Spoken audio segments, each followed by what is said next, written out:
KPSI freely পরীক্ষা যেটা 28শে জানুয়ারি অনুষ্ঠিত হয়েছিল, 1 মাসের মাথায় কেপিএসআই ফ্রিলির আনসার কি পাবলিশ হয়ে গেছে। তো যারা মেনের জন্য প্রিপারেশন করতে চাইছো, তোমরা পরীক্ষা প্রস্তুতিতে যারা অনলাইন বা অফলাইন কোর্স করতে চাইছো, 7797427474 এই নাম্বারে হোয়াটসঅ্যাপে কন্ট্যাক্ট করে নিতে পারো। অলরেডি ব্যাচ স্টার্ট হয়ে গেছে, কিন্তু এখন যারা জয়েন করবে তাদেরকে আগের ক্লাসগুলো বা সেই সমস্ত কিছু বুঝিয়ে দেওয়া হবে অবশ্যই।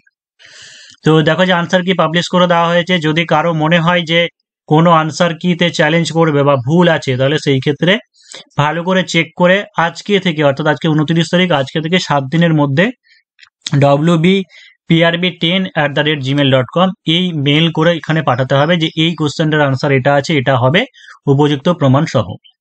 তবে আমি যতটুকু দেখলাম কোথাও সেরকম ভুলের ব্যাপার তো মনে হলো না। তো যদি তোমাদের কারো মনে হয় যে না এই কোশ্চেনের আনসারটা ভুল আছে, তাহলে সেই ক্ষেত্রে তোমরা পার্সোনালি মেল করতে পারো বা কমেন্ট সেকশনে জানাতে পারো, সেই ক্ষেত্রে একবার ভেরিফাই করে তোমাদেরকে বলে দেওয়া হবে। তো দেখে নাও, এবার ব্যাপারটা হচ্ছে অনেকে হয়তো বুঝতে পারছো না যে যারা মেনের প্রিপারেশন করবে যে কত থাকলে বা কিরকম থাকলে মেনের প্রিপারেশন করবে। আর একটা জিনিস ইম্পর্টেন্ট, যেটা হচ্ছে রেজাল্ট। কারণ 1 মাসের মাথায় আনসার কি বেরিয়ে গেল, তাহলে কি রেজাল্ট এখনই বা কিছুদিনের মধ্যে? এই ব্যাপারটা নিয়ে পরে আমি বলছি। তো তার আগে বলে দিই যে কাট অফ কত যেতে পারে বা সেফ জোন বা সেফ স্কোর, এটা বলাটা একটু কঠিন। তার কারণটা হচ্ছে এই কারণের জন্য যে দিন দিন তো কম্পিটিশন একটা বাড়ছে, একটা অবশ্যই। 2 নম্বর যে ব্যাপারটা, ভ্যাকান্সি খুব কম পরিমাণে আছে। 3 নম্বর যেটা ব্যাপারটা হচ্ছে সেটা হচ্ছে কোশ্চেন লিকের ব্যাপার। এটা একটা ভীষণ ভাইটাল পয়েন্ট যে কোশ্চেন লিক। এটা সবাই জানে যে কোশ্চেন লিক হয়েছিল, কিন্তু এই যে জায়গাটা সেটা কতটা এফেক্ট করছে বা কতজন ক্যান্ডিডেট পাচ্ছে বা কতজন ক্যান্ডিডেট আগে পাচ্ছে, সেটার উপর ডিপেন্ড করছে। কারণ হতেই পারে কেউ হয়তো 10টা 11টার সময় দেখলো, এক্সাম হলে ঢোকার সময়, তো সেই সময় একটা পরিস্থিতি আলাদা থাকে, বা হয়তো যে কোশ্চেনগুলো দেখলো সেই কোশ্চেনগুলো হয়তো সে নিজেই পারতো, সেখানে গিয়ে দেখলো।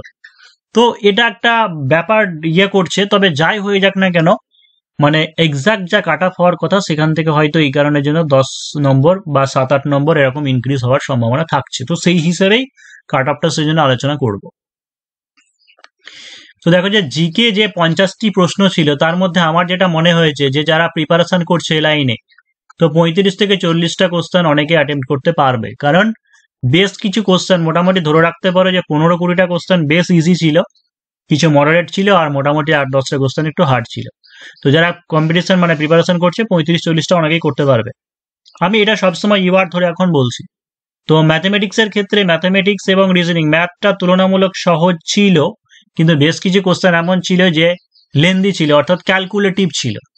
ম্যাথের তুলনায় আমার মনে হয় যে রিজনিংটা আরেকটু বেশি কঠিন হয়েছে। তো ম্যাথ রিজনিং সেই কারণের জন্য এখানে ধরে রাখতে পারো যে 18টা বা 17টা, অর্থাৎ 35 এরকম করা যেতে পারে। তো 35-35-40 বা হচ্ছে 35-35 হচ্ছে 40টা কোশ্চেন, কি বলছি, যে 35 হচ্ছে কত, সেটা হচ্ছে 70 বা হচ্ছে 75 কেউ যদি অ্যাটেম্প্ট করে, তাহলে সেই ক্ষেত্রে কি হচ্ছে 140 থেকে 150 মধ্যে নাম্বার থাকার সম্ভাবনা। কিন্তু এই যে মার্কসটা, সেটা কতজন ক্যান্ডিডেট পাবে? খুব কম সংখ্যক, যারা খুব ভালো ক্যান্ডিডেট, ভালো প্রিপারেশন করছে, তারা এই মার্কসটা পেতে পারে।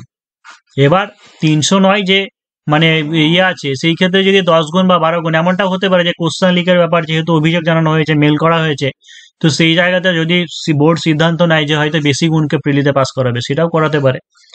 তো যদি 10 গুণ বা 12 গুণকে পাস করায়, তাহলে হচ্ছে 3500 ক্যান্ডিডেট পাস করবে। যদি 16 গুণ বা তার বেশি পাস করায়, তাহলে 5000 ক্যান্ডিডেট পাস করবে।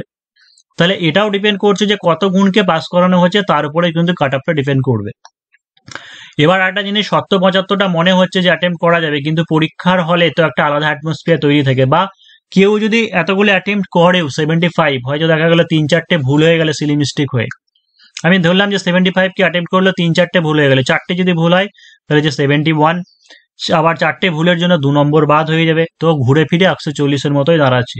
তো আমার যেটা মনে হয় যে ইউআর বা জেনারেল ক্যাটাগরি যারা আছো, যে 140 যদি থাকো, তাহলে অবশ্যই প্রিপারেশন করা উচিত।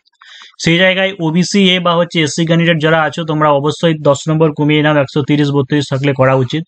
এসটি ক্যান্ডিডেটদের মোটামুটি 120-25 এরকম থাকলে করা উচিত।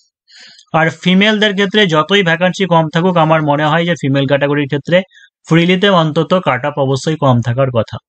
তো প্রিলিতে 130 যারা ইউআর ক্যাটাগরি ওবিসি বা এসটি মোটামুটি 110 বা 115 যারা আছো এবং এসটি ক্যান্ডিডেট যারা 100-র মধ্যে আছো, মনে হয় প্রিপারেশন করা উচিত।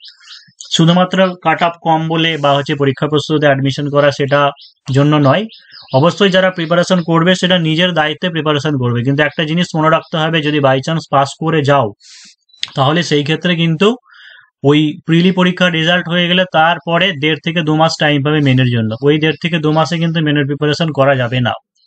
কিন্তু তুমি যদি আগে থেকে প্রিপারেশন করে রাখো, বাই চান্স প্রিলিতে ফেল করে গেলে বা মাঠে ফেল করে গেলে বা মেনেও ফেল করে গেলে, তবু আপকামিং ডাব্লিউএপি বা আপকামিং কেপিএসআই আবার আসছে বা ক্লার্কশিপ মিসলেনিয়াস আছে, সেই সমস্ত পরীক্ষায় কিন্তু অবশ্যই কাজে লাগবে।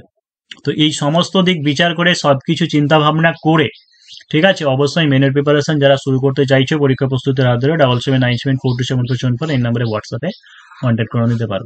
আর আমি একটা জিনিস সেটা স্বীকার করছি, যখন পরীক্ষা হয়েছিল সেই সময়তে জেনারেল একটা বলেছিলাম যে 133 থেকে 137 কাট আপ এরকম একটা বলেছিলাম।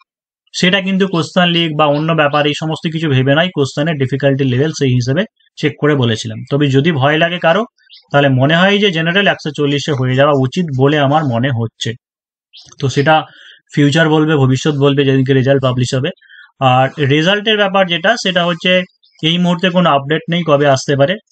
কারণ যদি আমরা একটু লজিক্যাল যদি দেখি, তাহলে সেই ক্ষেত্রে এখন সামনে ভোট আসছে, হয়তো এখন না আসার সম্ভাবনাই বেশি।